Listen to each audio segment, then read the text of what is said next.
Hello, నేను మీ CS రావు. అసలు సిసలైనటువంటి పోటీ నెల్లూరు లోక్సభ నుంచి మనం చూడబోతూ ఉన్నాము. అక్కడి నుంచి మారినటువంటి రాజకీయ పరిణామాలు ఆసక్తికరంగా కనిపిస్తూ ఉన్నాయి. ప్రస్తుతం జరిగినటువంటి మార్పుల క్రమంలో వేమిరెడ్డి ప్రభాకర్ రెడ్డి తెలుగుదేశం పార్టీలో చేరారు. నెల్లూరు నుంచి తెలుగుదేశం పార్టీ అభ్యర్థిగా లోక్సభ బరిలో ఆయన దిగబోతూ ఉన్నారు. విచిత్రంగా విజయసాయి రెడ్డిని దింపింది వైఎస్ఆర్ కాంగ్రెస్ పార్టీ. రాజ్యసభ సభ్యులు ఇద్దరు కూడా, అటు విజయసాయి రెడ్డి ఇటు వేమిరెడ్డి ప్రభాకర్ రెడ్డి ప్రస్తుతం రాజ్యసభ సభ్యులుగా వైఎస్ఆర్ కాంగ్రెస్ పార్టీ ఎంపీలుగా ఉన్నారు. వాళ్ళిద్దరే ఇప్పుడు నెల్లూరు లోక్సభ ఎన్నికల్లో కనిపించబోతూ ఉన్నారు. వాళ్ళిద్దరిలో ఏ విధంగా పోటీ ఉండేటువంటి అవకాశం ఉంది, గెలుపు అవకాశాలు ఎవరికి ఉండే ఛాన్సెస్ కనిపిస్తున్నాయనే దాని మీద విశ్లేషణ చేసుకుందాం. అత్యంత విశ్వాసపాత్రులుగా జగన్మోహన్ రెడ్డికి అటు వేమిరెడ్డి ప్రభాకర్ రెడ్డి ఇటు విజయసాయి రెడ్డి ఉన్నారు మొన్నటి వరకు. కానీ అక్కడ ఆత్మాభిమానం లేకుండా చేస్తున్నారు జగన్మోహన్ రెడ్డి అనేటువంటి ఒక అభిప్రాయంతో వేమిరెడ్డి ప్రభాకర్ రెడ్డి వైఎస్ఆర్ కాంగ్రెస్ పార్టీ నుంచి బయటకు వచ్చి తెలుగుదేశం పార్టీలో చేరారు. దీంతో టోటల్గా నెల్లూరు రాజకీయం మారిపోతుంది, తారుమారు అయ్యింది అనేటువంటి ఒక చర్చ అయితే జరుగుతున్నటువంటి క్రమంలో వీళ్ళిద్దరూ ఒకవేళ పోటీలో ఉంటే రాబోయేటువంటి రోజుల్లో ఏ విధంగా ఉండబోతుంది నెల్లూరు లోక్సభలో అనే దాని మీద విశ్లేషణ చేసుకుందాం. దానికంటే ముందు అసలు నెల్లూరు లోక్సభ వీళ్ళ ప్రొఫైల్ ఏంటనేది చూద్దాం. వైసీపీ ఆవిర్భావం నుంచి నెల్లూరు ఫ్యాన్ గాలి ఉంది. వైఎస్ఆర్ కాంగ్రెస్ పార్టీ ఆవిర్భావం నుంచి కూడా నెల్లూరులో వైఎస్ఆర్ కాంగ్రెస్ పార్టీకి అనుకూలమైనటువంటి వాతావరణం, అనుకూలమైన రాజకీయాలు కనిపించేవి. వరుసగా 3 సార్లు వైసీపీ అభ్యర్థులే నెల్లూరు లోక్సభ స్థానం నుంచి గెలుస్తూ వస్తూ ఉన్నారు ఇప్పటి వరకు కూడా. సో వేమిరెడ్డి ప్రస్తుతం తెలుగుదేశం పార్టీలో చేరడంతో ఈసారి నెల్లూరులో సైకిల్ పరువులు కనిపిస్తూ ఉన్నాయి. వేమిరెడ్డి ప్రభాకర్ కంటే ముందు కోటమిరెడ్డి శ్రీధర్ రెడ్డి, ఆనం రామనారాయణ రెడ్డి వీళ్ళు కూడా తెలుగుదేశం పార్టీలో చేరడం జరిగింది. దీంతో సైకిల్ స్పీడు పెరిగింది నెల్లూరులో అని చెప్పి మనం అంచనా వేయచ్చు. అది వినిపిస్తుంది కూడా, కనిపిస్తుంది కూడా. సో రాష్ట్ర వ్యాప్తంగా టీడీపీ జనసేన కూటమి హవా కొనసాగుతున్నటువంటి రోజులు ఇవి. ఎందుకంటే తెలుగుదేశం పార్టీ జనసేన కూటమి ఆల్రెడీ సభలు పెడుతుంది, మేనిఫెస్టోని కూడా రిలీజ్ చేయబోతోంది. అభ్యర్థుల విషయంలో కూడా ఒక క్లారిటీకి వచ్చేసింది. సీట్ల షేరింగ్ విషయంలో స్పష్టత తీసుకున్నాయి కాబట్టి ఒక దూకుడు కనిపిస్తుంది ఆ రెండు పార్టీలో, ఆ కూటమిలో కూడా. సో బేసికల్గా వేమిరెడ్డి ప్రభాకర్ రెడ్డి మైనింగ్ ఇన్ఫ్రా కంపెనీల అధినేత, ఆయన పారిశ్రామికవేత్త, అలాగే వ్యాపారవేత్త కూడా వేమిరెడ్డి ప్రభాకర్ రెడ్డి. విపిఆర్ ఫౌండేషన్ ద్వారా అనేక సామాజిక సేవలు చేశారని చెప్పి నెల్లూరు జిల్లాలో ప్రత్యేకమైనటువంటి పేరు కూడా ఉంది ఆయనకి. మచ్చలేనటువంటి నాయకుడు, నిజాయితీపరుడు అని చెప్పి ఆయనకి పేరుంది. 2017లో వైఎస్ఆర్ కాంగ్రెస్ పార్టీలో చేరారు. అదే ఆయనకి రాజకీయాల్లో ప్రవేశం కూడా. 2017లో ఆయన వైఎస్ఆర్ కాంగ్రెస్ పార్టీలో చేరడం జరిగింది, రాజకీయాల్లోకి ఎంట్రీ ఇచ్చారు. 2018లో వైసీపీ మద్దతుతోటి రాజ్యసభ ఎన్నికయ్యారు రాజ్యసభకి. అప్పటి నుంచి 2018 నుంచి ఆయన ఎంపీగా కొనసాగుతూ ఉన్నారు వైఎస్ఆర్ కాంగ్రెస్ పార్టీలో.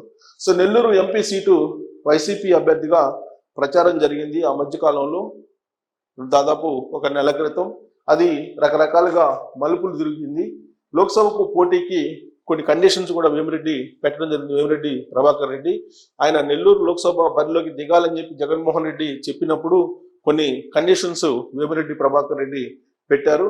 వాటిని పట్టించుకోలేదు జగన్మోహన్ రెడ్డి అనేది అందరికీ తెలిసినటువంటి విషయమే. సో పార్టీలో అలాంటి గౌరవం లేనప్పుడు ఆ ఉండడం ఎందుకు అనేటువంటి భావన ఆయనకి కలిగింది. దాంతో ఆయన పునరాలోచనలో పడ్డారు. జగన్ ఏకపక్ష నిర్ణయాలతో విసిగిపోయి వైఎస్ఆర్ కాంగ్రెస్ పార్టీకి గుడ్ బై చెప్పారు ఆయన. తెలుగుదేశం పార్టీ నుంచి లోక్సభ నెల్లూరు నుంచి పోటీ చేయబోతూ ఉన్నారు. పోటీకి ఆయన సిద్ధమయ్యారు. చంద్రబాబు నాయుడు సమక్షంలో ఆయన తెలుగుదేశం పార్టీలోనే చేరారు. ఇప్పుడు లోక్సభకు సిద్ధం అవుతున్నారు. సో ఆ విషయం తెలుసుకున్నట్టు YSR Congress party all of sudden గా ఇప్పుడు విజయసాయి రెడ్డిని రంగంలోకి దింపింది. రాజకీయాల్లోకి రాకముందు ఈయన విజయసాయి రెడ్డి చార్టెడ్ అకౌంటెంట్, అందరికీ తెలిసిందే. జగన్మోహన్ రెడ్డి సామ్రాజ్యాన్ని స్థాపించడంలో విజయసాయి రెడ్డి కీలక పాత్ర అనేది తెలుగు వాళ్ళకి చెప్పనవసరం లేదు. ఎందుకంటే A1గా జగన్మోహన్ రెడ్డి, A2గా విజయసాయి రెడ్డి ఉన్నారు. అటు సిబిఐ కేసుల్లో కానీ ఈడీ కేసుల్లో కానీ అనేది కోర్టులో ఉన్నటువంటి కేసులను చూస్తే మనకు స్పష్టత వస్తుంది. మొదటి నుంచి వైసీపీ అధినేత జగన్ తోటి సన్నిహితంగా ఉండేవాళ్ళు విజయసాయి రెడ్డి, అది అందరికీ తెలిసిందే. జగన్ వ్యాపారాలకు ఆర్టరీగా పనిచేసినటువంటి విజయసాయి రెడ్డి ఆయన సామ్రాజ్యాన్ని స్థాపించడంలో కూడా కీ రోల్ పోషించారు. వైసీపీ ఆవిర్భావంతో ప్రత్యక్ష రాజకీయాల్లోకి ఆయన ఎంట్రీ ఇచ్చారు. వైసీపీ ఆవిర్భావం తర్వాత పార్టీలో నెంబర్ 2గా, అవినీతి కేసుల్లో A2గా ఉన్నారు. పార్టీలో పవర్ పాయింట్ 2వ నెంబర్గా ఉన్నారు. అంటే పవర్ పాయింట్ 2గా ఆయన వైఎస్ఆర్ కాంగ్రెస్ పార్టీలో కొంతకాలం పాటు కనిపించారు. అవినీతి కేసులో ఎలాగూ A2గా ఉన్నారు. 2012 జనవరి 2న అవినీతి కేసులో ఆయన్ని అరెస్ట్ చేసింది జగన్మోహన్ రెడ్డి. తర్వాత 2012 జనవరి 2వ తారీఖున ఈయన్ని విజయసాయి రెడ్డిని సిబిఐ అప్పట్లో అరెస్ట్ చేసింది. 2013 అక్టోబర్ 8న బెయిల్ పైన విడుదలయ్యారు. విడుదలైన తర్వాత ఆయన వైఎస్ఆర్ కాంగ్రెస్ పార్టీని మొత్తం అబ్జర్వ్ చేస్తూ వైఎస్ఆర్ కాంగ్రెస్ పార్టీ నిర్మాణంలో ఆయన పాల్పంచుకున్నారు. 2016లో వైసీపీ అభ్యర్థిగా రాజ్యసభకు ఎన్నికయ్యారు విజయసాయి రెడ్డి 2016లో. సో నెల్లూరు ఆయన స్వస్థలం. అయితే ఉత్తరాంధ్ర వైఎస్ఆర్ కాంగ్రెస్ పార్టీ ఇన్ఛార్జిగా ఆయన చాలా కాలం పాటు పనిచేశారు. జగన్మోహన్ రెడ్డి ఆయన్ని ఉత్తరాంధ్ర వైసీపీ కోఆర్డినేటర్గా నియమించారు. ఆ సందర్భంగా విశాఖలో అనేక భూ కుంభకోణాలు చేశారనేటువంటి ఆరోపణలను, అభియోగాలను విజయసాయి రెడ్డి ఆయన ఫ్యామిలీ ఎదుర్కొన్నటువంటి విషయం అందరికీ తెలిసిందే. ఇప్పటి వరకు ఏ ఎన్నికల్లోనూ ప్రత్యక్షంగా ఆయన పోటీ చేయలేదు. పోటీ చేసినట్టు అనుభవం కూడా లేదు. వేమిరెడ్డి పార్టీ వేయడంతో నెల్లూరు ఎంపీ సీట్ నుంచి పోటీ చేయాల్సినటువంటి అనివార్య పరిస్థితి ఏర్పడింది. జగన్మోహన్ రెడ్డి ఆదేశించారు. దాన్ని శిరోధార్యంగా ఆయన పాటించాలి అనేది ఇప్పుడు వినిపిస్తూ ఉంది. పాటిస్తారా లేదా అనేది కూడా చర్చ జరుగుతుంది. ఎందుకంటే జగన్మోహన్ రెడ్డికి ఎంత సాన్నిహిత్యం ఉందో విజయసాయి రెడ్డికి మోడీతోటి కూడా అంతే సాన్నిహిత్యం ఉంది. దానికి ఉదాహరణ మనం చెప్పుకుంటే పార్లమెంటు గ్యాలరీలో అంటే పార్లమెంట్ హాల్లో నడుస్తూ వెళ్తున్నటువంటి సందర్భంగా ప్రధానమంత్రి నరేంద్ర మోడీ విజయసాయి రెడ్డిని చూసి హౌ ఆర్ యూ విజయ్ అని చెప్పి పలకరించారని అంటే వాళ్ళిద్దరి మధ్య ఎంత సాన్నిహిత్యం ఉందో మనం అర్థం చేసుకోవచ్చు. అందుకే ఇప్పుడు ప్రత్యక్ష రాజకీయాల్లో గ్రౌండ్ లెవెల్కి వెళ్ళి పోటీ చేయడానికి అసలు విజయసాయి రెడ్డి ఇష్టపడతాడా లేదా, జగన్మోహన్ రెడ్డి ఆదేశాన్ని శిరోధార్యంగా భావించి నెల్లూరు లోక్సభ స్థానం నుంచి ఆయన దిగుతారా లేదా అనేటువంటి చర్చ కూడా జరుగుతోంది. మారుతున్నటువంటి రాజకీయ పరిణామాలను ఒకసారి బేరీజ్ వేసుకుంటే తెలుగుదేశం పార్టీ, జనసేన, బీజేపీ పొత్తు కన్ఫర్మ్ అయిపోయిన తర్వాత బీజేపీ వైపు విజయసాయి రెడ్డి వెళ్ళినా ఆశ్చర్యపో అవసరం లేదు అనేది కూడా వినిపిస్తూ ఉంది. సో ఆయనకు ప్రత్యక్ష ఎన్నికల్లో పార్టిసిపేట్ చేసేటువంటి ఇంట్రెస్ట్ పెద్దగా లేదనేది ఆయన అభిమానులు చెప్తున్నారు. ఇప్పటివరకు కూడా రాజ్యసభ ఎంపీగా మాత్రమే ఆయన ఉన్నారు. ఢిల్లీ కేంద్రంగా చేసుకొని వైఎస్ఆర్ కాంగ్రెస్ పార్టీకి, జగన్మోహన్ రెడ్డికి లైజనింగ్ చేస్తూ అక్కడ పిఎంఓ ఆఫీస్లో బలమైనటువంటి లైజనింగ్ టు వైఎస్ఆర్ కాంగ్రెస్ పార్టీకి, పిఎంఓ ఆఫీస్కి కలిపేటువంటి ప్రయత్నం చేసి సక్సెస్ కూడా అయ్యారు ఆయన. కానీ ప్రత్యక్ష రాజకీయాల్లో నెల్లూరు లోక్సభ నుంచి దిగడం అనేది ఆయనకి ఒక ఛాలెంజ్. ఆ ఛాలెంజ్ని ఆయన ఎదుర్కొనేటువంటి పరిస్థితి లేదు ఇప్పుడున్నటువంటి పరిస్థితుల్లో. అందులో వేమిరెడ్డి ప్రభాకర్ రెడ్డి లాంటి వ్యక్తిని ఎదుర్కోవడం అనేది చాలా టఫ్ అనేది ఆయనకి తెలుసు. అందుకే చివరి వరకు ఆయన ఉంటారా జగన్మోహన్ రెడ్డి కాదని, లేదంటే మధ్యలోనే బీజేపీ వైపు వెళ్ళేటువంటి అవకాశం ఉందా అనేటువంటి చర్చ వైసీపీలోనే జరుగుతూ ఉంది. తాజా జరుగుతున్న పరిణామాలను కనుక చూస్తే నెల్లూరు జిల్లాకు సంబంధించిన రెడ్డి సామాజిక వర్గం జగన్మోహన్ రెడ్డి తోటి ఇమ్మడలేకపోతూ ఉన్నారు. అందుకే ఆ సామాజిక వర్గం ఇప్పుడు నెల్లూరు కేంద్రంగా చేసుకొని తెలుగుదేశం పార్టీలోకి లేదా ప్రత్యామ్నాయ మార్గాలు చూసుకుంటున్నారు. తెలుగుదేశం పార్టీలోకి మారేటువంటి అవకాశం లేదు విజయసాయి రెడ్డి. బట్ బీజేపీలోకి మాత్రం ఆయన జంప్ అయ్యేటువంటి ఛాన్సెస్ ఉన్నాయనేది ఇప్పుడు సెకండ్ వర్షన్ నడుస్తూ ఉంది రాజకీయ వర్గాల్లో. అయితే ఒకవేళ లోక్సభ నెల్లూరు నుంచి అటు తెలుగుదేశం పార్టీ నుంచి వేమిరెడ్డి ప్రభాకర్ రెడ్డి, వైఎస్ఆర్ కాంగ్రెస్ పార్టీ నుంచి విజయసాయి రెడ్డి వీళ్ళిద్దరు కనుక పోటీ పడితే ఏ విధంగా ఉంటుంది, గెలుపోటులు ఏ విధంగా ఉండబోతున్నాయి అనేది మనం విశ్లేషించుకునే ప్రయత్నం చేద్దాం. గత ఎన్నికల్లో అక్కడ వచ్చినటువంటి ఓట్ బ్యాంకును పరిశీలించి ఒక నిర్ణయానికి, ఒక అంచనాకి రావచ్చు. సో మనం చూస్తే 2009 ఎలక్షన్లో మీరు చూసుకుంటే మేకపాటి రాజమోహన్ రెడ్డి అక్కడ నెల్లూరు ఎంపీ అభ్యర్థిగా పోటీ చేసి ఆయన గెలుపొందారు కాంగ్రెస్ తరఫు నుంచి. 42.92 వచ్చింది పర్సెంటేజ్ ఆ ఎన్నికల్లో. 2009 ఎన్నికల్లో ముక్కోణపూడి అప్పుడు జరిగింది. తెలుగుదేశం పార్టీకి 37.43 వచ్చింది. ఒంటేరు వేణుగోపాల్ రెడ్డి పోటీ చేశారు. పిఆర్పి నుంచి రామచంద్రయ్య పోటీ చేశారు, 13.78 వచ్చింది. సో అక్కడ బీజేపీ కూడా ఉంది, 1.67% మాత్రమే ఉంది. సో పెద్ద నామినల్ పర్సంటేజ్ ఇది 1.67 అనేది. పిఆర్పి మాత్రం 13.78 వచ్చింది. అంటే ముక్కోణ పోటీ జరిగింది. ఆ ముక్కోణ పోటీలో కాంగ్రెస్ పార్టీ 2009లో కూడా ఎంపీ అయ్యారు. ప్రత్యక్ష రాజకీయాల్లో పాల్గొన్నప్పుడు అనుభవం ఉంటుంది కాబట్టి 42.92% తోటి ఆయన గెలుపొందడం జరిగింది. ఇక 2012 బై ఎలక్షన్స్ వచ్చింది. ఎందుకంటే వైఎస్ఆర్ కాంగ్రెస్ పార్టీకి వచ్చినటువంటి వాళ్ళ చేత రాజీనామాలు చేయించి మళ్ళీ ఎలక్షన్కి వెళ్ళారు జగన్మోహన్ రెడ్డి. ఆ సందర్భంగా వైఎస్ఆర్ కాంగ్రెస్ పార్టీ నుంచి మేకపాటి రాజమోహన్ రెడ్డి పోటీ చేసి 54.6%, అంటే 2009 కన్నా కూడా ఎక్కువ పర్సంటేజ్ని సాధించగలిగారు ఓట్ షేర్ని.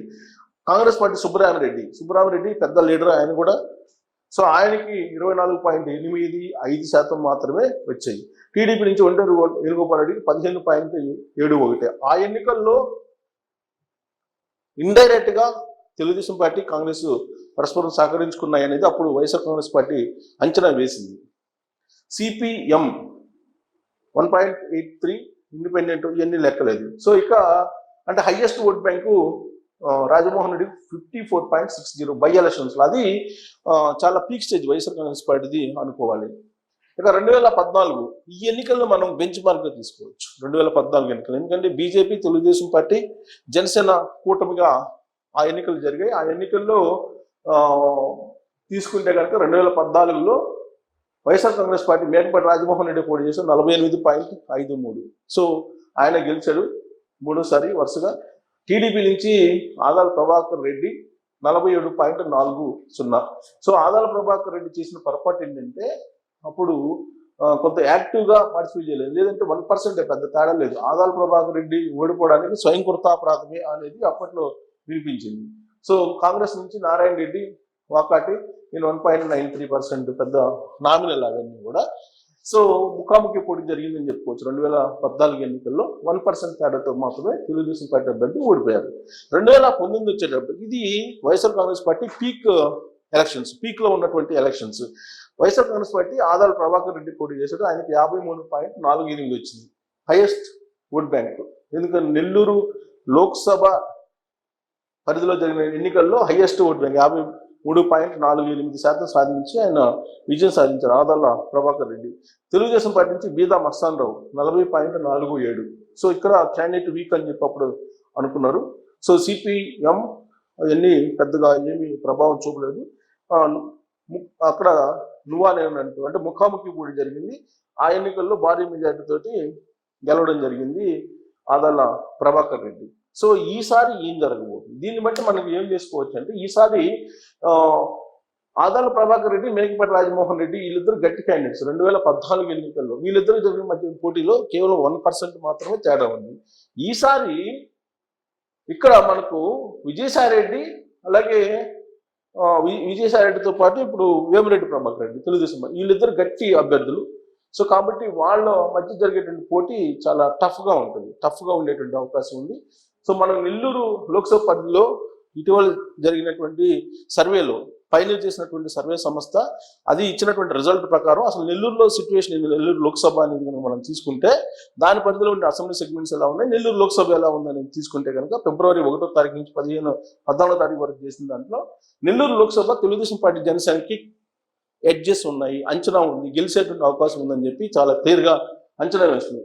దాని పరిధిలో ఉన్నటువంటి అసెంబ్లీ సెగ్మెంట్స్ లో కందుకూరు వైఎస్ఆర్ కాంగ్రెస్ పార్టీకి అనుకూలంగా ఉంది, కావలి తెలుగుదేశం పార్టీకి చాలా క్లియర్గా ఉంది, ఆత్మకూరు తెలుగుదేశం పార్టీ గెలిచేటువంటి అవకాశం ఉంది, కోవూరు వైఎస్ఆర్ కాంగ్రెస్ పార్టీ గెలిచేటువంటి అవకాశం ఉంది, నెల్లూరు సిటీ తెలుగుదేశం పార్టీ గెలిచేటువంటి అవకాశం ఉంది, నెల్లూరు రూరల్ తెలుగుదేశం పార్టీ గెలిచేటువంటి అవకాశం ఉంది, ఉదయగిరి వైఎస్ఆర్ కాంగ్రెస్ పార్టీ గెలిచేటువంటి అవకాశం ఉంది. ఓట్ షేర్ చూస్తే కనుక 49% ఓట్ షేర్ ఉంది ఒరిజినల్ గా తెలుగుదేశం పార్టీ జనసేన కూటమికి.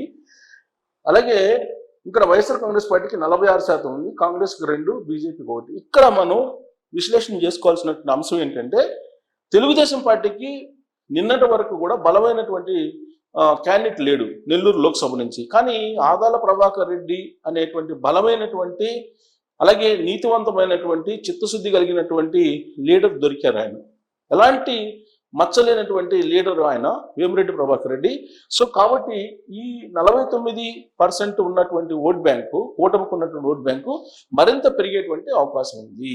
సో ఈ వేమిరెడ్డి ప్రభాకర్ రెడ్డి ఎంట్రీ తోటి ఇప్పుడు మనకు అసెంబ్లీ సెగ్మెంట్స్ కనిపిస్తున్నాయి కదా, కందుకూరు వైఎస్ఆర్ కాంగ్రెస్ పార్టీకి ఎడ్జ్ ఉందని కనిపిస్తుంది. కానీ ఇది కూడా తెలుగుదేశం పార్టీకి టర్న్ అయ్యేటువంటి ఛాన్సెస్ చాలా పుష్కలంగా ఉన్నాయని చెప్పి మనం విశ్లేషణ చేసుకోవచ్చు. దాంతోపాటు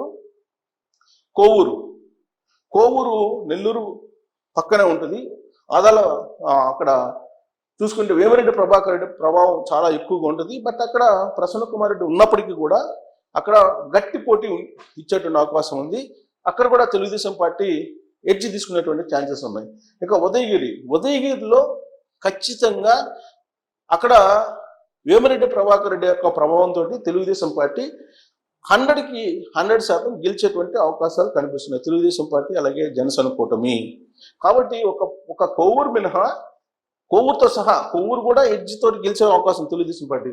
సో నెల్లూరు లోక్సభతో సహా నెల్లూరు లోక్సభ పరిధిలో ఇప్పటి వరకు వైఎస్ఆర్ కాంగ్రెస్ పార్టీకి అనుకూలంగా ఉన్నటువంటి అసెంబ్లీ సెగ్మెంట్స్ కూడా తెలుగుదేశం పార్టీకి కైవసం చేసుకునేటువంటి అవకాశం ఉంది. వేమిరెడ్డి ప్రభాకర్ రెడ్డి లోక్సభ ఎన్నికల్లో తెలుగుదేశం పార్టీ దిగుతున్నారు కాబట్టి విజయసాయి రెడ్డి ఓటమి అనేది కన్ఫామ్. ఈ విషయంలో ఎలాంటి డోకా లేదనేది పైనేర్ సంస్థ చెప్తున్నటువంటి సర్వే, దాన్ని బేస్ చేసుకుని విశ్లేషణ మనం చేసుకుంటే రాబోయేటువంటి రోజుల్లో వేమిరెడ్డి ప్రభాకర్ రెడ్డి 100% తెలుగుదేశం పార్టీ జనసేన కూటమి నుంచి నెల్లూరు నుంచి గెలవబోతూ ఉన్నారు. ఆ నెల్లూరు లోక్సభ పరిధిలో ఉన్న అసెంబ్లీ సెగ్మెంట్స్లో కూడా స్వీప్ చేసేటువంటి అవకాశం ఉంది తెలుగుదేశం పార్టీ జనసేన కూటమి. ఈ విషయం స్పష్టంగా విజయసాయి రెడ్డికి కూడా తెలుసు. అందుకే విజయసాయి రెడ్డి బహుశా బీజేపీలోకి మారేటువంటి అవకాశాలు ఉన్నాయి అనేటువంటి టాక్ కూడా వినిపిస్తుంది. సో రాజకీయాల్లో ఎప్పుడు ఏదైనా జరగచ్చు, ఏదైనా సాధ్యం కూడా. చాలా అంశాలు ఇలా జరిగి ఉన్నాయి కాబట్టి బీజేపీ జనసేన తెలుగుదేశం పార్టీ కూటమి అనేది ఫైనల్ అయిన తర్వాత విజయసాయి రెడ్డి ప్రయాణం ఎటు అనేది కూడా మనం చూడాల్సి ఉంది. Thank you very much.